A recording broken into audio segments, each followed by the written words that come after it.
کا ہے جسے ہم اپنی زبان میں خاکے سپا کی وادی کہتے ہیں.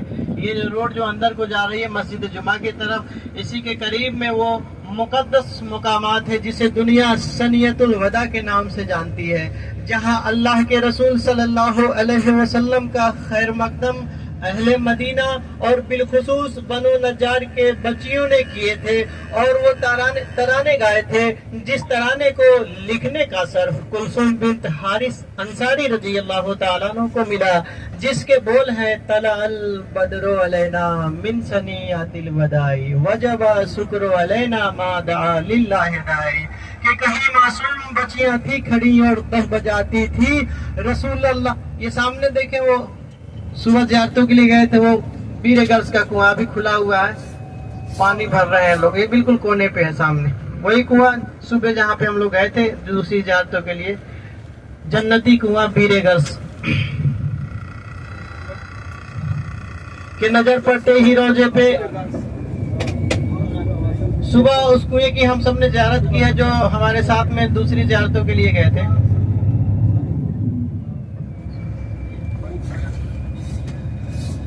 سامنے مسجد قباء سے ہم ہوتے ہوئے جا رہے ہیں، سامنے دیکھیں مسجد قباء کی زیارت کرتے ہوئے چلے.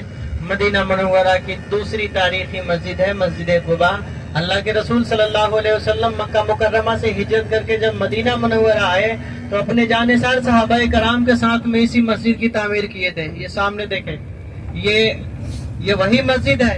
اس کے قبلے کی ڈائریکشن سید الملائکہ جبریل امی بتا رہے تھے. اللہ کے رسول صلی اللہ علیہ وسلم نے فرمایا کہ یہ واحد ایسی مسجد ہے جس کی قبلے کی ڈائریکشن سید الملائکہ جبریل علیہ السلام بتا رہے تھے. اس لیے کہا جاتا ہے کہ سب مساجد میں سے درست ترین قبلے والی مسجد قباء ہے. اللہ کے رسول صلی اللہ علیہ وسلم جب مکہ مکرمہ سے ہجرت کر کے مدینہ منورہ آئے، مسجد قباء کی تعمیر کی. کچھ دنوں کے بعد صحابہ کرام کو مایوس پایا. نبی کریم صلی اللہ علیہ وسلم اپنے جانثار صحابہ کرام کو مایوس پایا اور مایوسی کی وجہ پوچھی تو صحابہ کرام نے عرض کی، یا رسول اللہ صلی اللہ علیہ وسلم، ہم سب اس لیے مایوس ہیں، ہم جب مکہ مکرمہ میں تھے جب جی چاہتا عمرہ کرتے، جب جی چاہتا کعبے کی طواف کرتے، لیکن مدینہ منورہ میں عمرے سے محروم ہے، کعبے کی طواف سے محروم ہے. اللہ کے رسول صلی اللہ علیہ وسلم کا دریائے رحمت جوش میں آیا اور نبی کریم صلی اللہ علیہ وسلم نے اعلان کر دیا کہ یہ مسجد قباء ہے، گھر سے وضو کر کے یہاں آنا، 2 رکعت نماز ادا کرنا، تمہیں ایک مقبول عمرے کی شہادت حاصل ہوگی. یہ ہے اختیار مصطفیٰ صلی اللہ علیہ وسلم.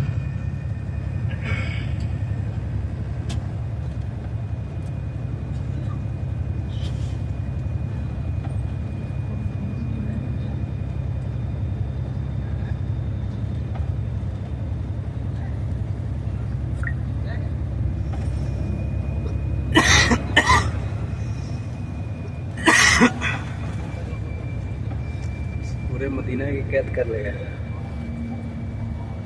یہ سامنے دیکھیں مدینہ منورہ میں انٹری کا گیٹ ہے، ترکیوں نے بنایا اسے. یہ سامنے مدینہ منورہ میں انٹری کا گیٹ ترکیوں نے بنایا اسے. یہ سامنے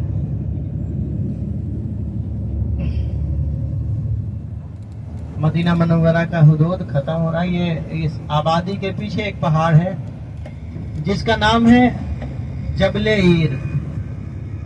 کالا پہاڑ ہے، بدصورت پہاڑ ہے بالکل. اللہ کے رسول صلی اللہ علیہ وسلم فرماتے کہ یہ جبل عیر مجھ سے بغض رکھتا ہے، کافروں کو پناہ دیتا ہے، اس لیے یہ جہنمی ہے.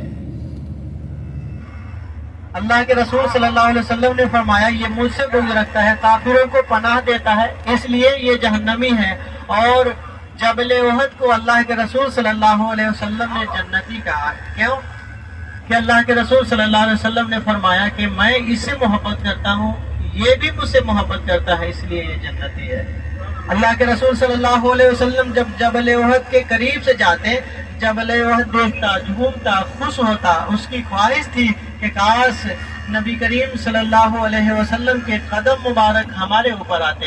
ایک دن نبی کریم صلی اللہ علیہ وسلم حضرت ابوبکر صدیق رضی اللہ تعالیٰ عنہ، عمر بن خطاب رضی اللہ تعالیٰ عنہ، عثمان بن عفان رضی اللہ تعالیٰ عنہ کے ہمراہ اس پہاڑ کے اوپر گئے.